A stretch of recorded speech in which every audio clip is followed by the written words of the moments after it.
Hola, ¿qué tal? Soy Andrea de Sousa, abogada especialista en extranjería y hoy vamos a hablar un poco sobre lo que es la reforma del reglamento de extranjería que estará entrando en vigor el 20 de mayo de 2025. Este tema resulta relevante básicamente porque al día de hoy son muchas las opiniones que hay sobre diferentes tópicos y puntos controversiales establecidos en esta reforma del reglamento. La controversia viene justamente de la poca claridad o la extraña redacción que algunos artículos del reglamento pues tienen expuestos y que variarán por supuesto dependiendo de la interpretación de la persona que se encargue de su lectura y de la aplicación al caso concreto del cual estemos comentando. Con esto lo primero que queremos dejar señalado es que no existe una verdad absoluta y que esta verdad absoluta lamentablemente no existirá hasta tanto la administración no haga publicaciones de instrucciones o entre en vigor la normativa y comencemos a ver cómo lo va a resolver cada oficina de extranjería. Lamentablemente, los que somos especialistas en la materia sabemos que es muy difícil que haya un criterio único, aunque ese es el objetivo que está establecido en la reforma del reglamento, crear una seguridad jurídica para nosotros, los extranjeros, que necesitamos beneficiarnos de esta normativa. Pero en la práctica, pues al ser temas resueltos por personas, cada uno tiene su propia interpretación y esto genera que hayan diferencias entre una oficina de extranjería e incluso entre un funcionario y otro. Los puntos más controversiales en la materia se encuentran establecidos sobre los solicitantes de protección internacional y qué harán aquellas personas que a partir del 20 de mayo sean denegadas o que sean denegadas en este interín de tiempo, sobre los familiares de estudiantes y la posibilidad de pedir su solicitud de estancia por estudio desde España y sobre los familiares de los ciudadanos españoles y la posibilidad o necesidad de pedir su residencia a través de un visado desde el país de origen o de residencia. Durante los próximos meses tenemos la intención de continuar creando contenido de este tipo para que ustedes, al igual que nosotros, puedan tener un poco más de elementos de cara a la toma de decisiones sobre los trámites de extranjería que van a realizar a continuación. Y nuestra intención, por supuesto, va a ser que este contenido esté basado en información oficial para que con él ustedes puedan tomar las decisiones que sean más adecuadas a su caso concreto y que esas decisiones se encuentren respaldadas siempre de información veraz. Entremos entonces en la materia de este vídeo. ¿Cuáles son los puntos más controversiales al día de hoy contenidos en la reforma del reglamento de extranjería? De entrada hemos podido identificar 5. No son los únicos 5 puntos sobre los cuales hay reformas, pero sí son los puntos sobre los cuales pueden haber más dudas. El primer punto debatido y tal vez el más controversial y preocupante al día de hoy es qué va a ocurrir con los solicitantes de protección internacional o también conocidos como solicitantes de asilo. La reforma de extranjería parece ser bastante estricta y de algún modo castigar a aquellas personas que han solicitado protección internacional sin cumplir con las condiciones necesarias para ello. No nos tomemos la palabra castigar de un modo literal, pero sí que es cierto que en España lo que viene a aplicar con esta reforma del reglamento de extranjería y con algunas jurisprudencias que ya ha venido saliendo en los últimos meses, básicamente son las directrices establecidas por la Unión Europea. Podemos deducir con la simple lectura de esta normativa que lo que se busca es limitar o al menos no alentar la solicitud de protección internacional que dice al respecto de la reforma del reglamento de extranjería. Básicamente establece que ese periodo de tiempo durante el cual usted como solicitante de protección internacional permaneció efectivamente en España no contará para la solicitud de cualquier tipo de residencia por arraigo. Entendamos, por ejemplo, que en el pasado y tradicionalmente el tiempo para solicitar algún tipo de arraigo, bien sea social, para la formación, etcétera, empezaba a contar desde mi llegada permanente e ininterrumpida a España o de forma más sencilla desde el momento en el cual me empadroné en el territorio español de cara a las pruebas que tengo que aportar. Al día de hoy, y con la nueva normativa que entrará en vigor, como hemos dicho, el 20 de mayo, este periodo de tiempo no contaría como una estancia permanente y continuada en el territorio español para la solicitud de protección internacional. Esto efectivamente implicaría no solo una pérdida de tiempo importante y vital, sino además el cese de todos los beneficios previamente obtenidos durante el tiempo que fui solicitante de protección internacional de cara a mi futura regularización. La normativa establece que debo haber permanecido al menos 2 años en el territorio español de forma permanente y continuada para poder aplicar algún tipo de estas residencias por circunstancias excepcionales. Ahora bien, durante el tiempo que los solicitantes de protección internacional se encuentran en trámite, están bajo el amparo de una serie de derechos que son establecidos y concedidos por el derecho internacional y que básicamente me permiten trabajar y estar en España de forma completamente regular. La pérdida del derecho que más le preocupa a los solicitantes de protección internacional es justamente el derecho a trabajar, básicamente porque tendré que estar sin el beneficio que esta solicitud me reporta durante al menos 2 años para entonces poder aplicar a cualquiera de estas figuras. Eso implicaría la pérdida del acceso al mercado laboral de forma legal y regular durante al menos 2 años y el tiempo que posteriormente demore la solicitud de mi residencia y su resolución, los cuales al día de hoy se encuentran alrededor de los 4, 6 meses, incluso 9, dependiendo de la comunidad autónoma en la que estemos realizando la solicitud.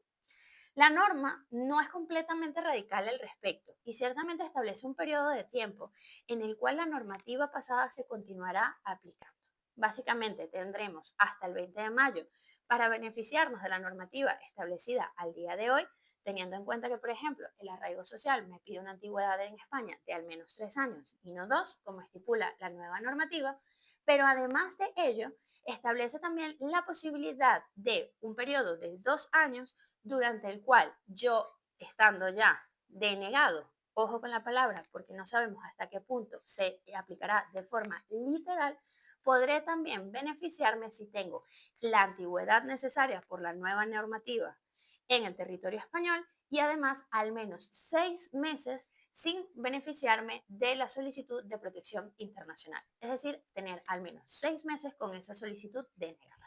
El segundo de los puntos que consideramos destacable dentro de la reforma del reglamento de extranjería básicamente versaría sobre los plazos establecidos para la solicitud de algún tipo de residencia por arraigo. Y es importante señalar también que esta nueva normativa ha creado nuevas figuras de arraigo y ha cambiado algunas que teníamos anteriormente. Por ejemplo, el arraigo laboral y el arraigo social, el cual ahora pasa a llamarse arraigo socio-laboral. En el arraigo social y en el arraigo sociolaboral hemos pasado de tener que permanecer 3 años al menos en España a una reducción de dos. 2 años, al igual que lo era en el pasado el arraigo laboral y el arraigo para la formación, serán suficientes para que usted, además de cumplir el resto de los requisitos, pueda solicitar su residencia por circunstancias excepcionales. El tercer punto, menos controvertido, pero que genera también varias dudas, es sobre la estancia para los estudiantes. Si bien en este caso parece tener también algunos beneficios, sobre todo de cara a los familiares que no tendrán que realizar la solicitud desde el país de origen,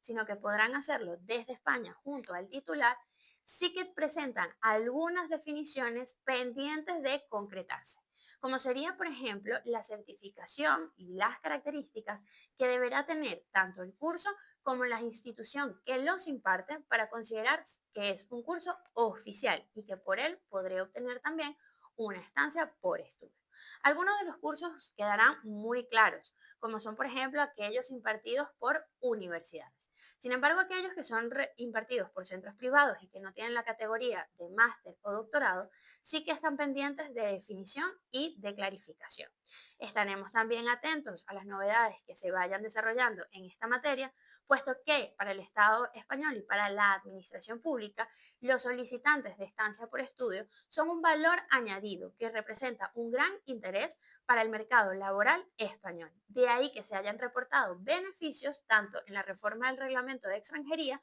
como en reformas que tuvimos el año pasado, por ejemplo, con respecto a la capacidad para trabajar de los estudiantes. El cuarto punto relevante en la reforma del reglamento de extranjería tiene relación con la residencia de aquellos familiares de ciudadanos españoles. Durante varios meses estuvimos trabajando con dos normativas al respecto y en paralelo.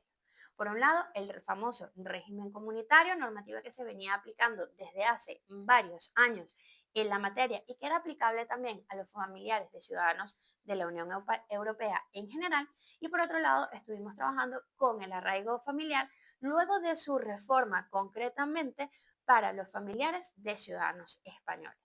Ambas figuras podían tener beneficios y perjuicios según el caso concreto y no había una respuesta única que nos permitiera de entrada establecer cuál de las dos figuras era más o menos beneficiosa. Al día de hoy, este debate y esta incertidumbre queda resuelta con la creación de una figura específicamente establecida para regular la residencia de los familiares de ciudadanos españoles. Ambas figuras eran aplicables en principio de forma paralela y a simple vista no podíamos decir cuál era la mejor y cuál reportaba más beneficios o más perjuicios, porque cada caso concreto era diferente y hacía que una u otra fuesen más beneficiosas para ellos. Al día de hoy, sin embargo, esta discusión queda resuelta específicamente por el texto establecido en la reforma del Reglamento de Extranjería, el cual limita la obtención de la residencia únicamente a lo establecido en este Real Decreto. Nos olvidamos entonces del régimen comunitario para los familiares de ciudadanos españoles. La principal preocupación en la materia se establece sobre el hecho de que algunos familiares de ciudadanos españoles necesariamente tendrán que realizar las solicitudes de su residencia a través de un visado y desde el país de origen o residencia. Si bien esto de entrada no tendría que ser más complejo o más perjudicial, en la práctica y dependiendo del consulado al cual nos tengamos que enfrentar, efectivamente puede generar que el proceso, que en principio debía ser bastante sencillo, pase a ser un proceso mucho más extenuante, complejo y con mayores solicitudes. En este punto en particular, recomendamos a las personas que cumplan ya o en los próximos meses con las condiciones para la solicitud de alguna de estas residencias que la realicen antes de la entrada en vigor de la reforma del reglamento de extranjería. En particular, los padres de los ciudadanos españoles van a sufrir una desventaja importante con la entrada en vigor del nuevo reglamento de extranjería, puesto que al día de hoy, a partir de los 65 años, la administración presume la dependencia de estos padres respecto al descendiente, a su hijo, ciudadano español, sin necesidad de que haya que aportar pruebas adicionales. Por lo cual, es recomendable en este caso concreto que la solicitud de residencia por arraigo familiar se presente antes del 20 de mayo y en consecuencia antes de la entrada en vigor del nuevo reglamento de extranjería. Finalmente, nos encontramos ante la creación de nuevas figuras de residencia por circunstancias excepcionales. Un abanico de arraigos que permitirá que usted, de forma más sencilla y con menos requisitos, sobre todo laborales, encuadre dentro de alguno de los supuestos y pueda obtener su residencia. Síganos en Legales, que estaremos encantados de ayudarles en todos sus trámites de migración y extranjería.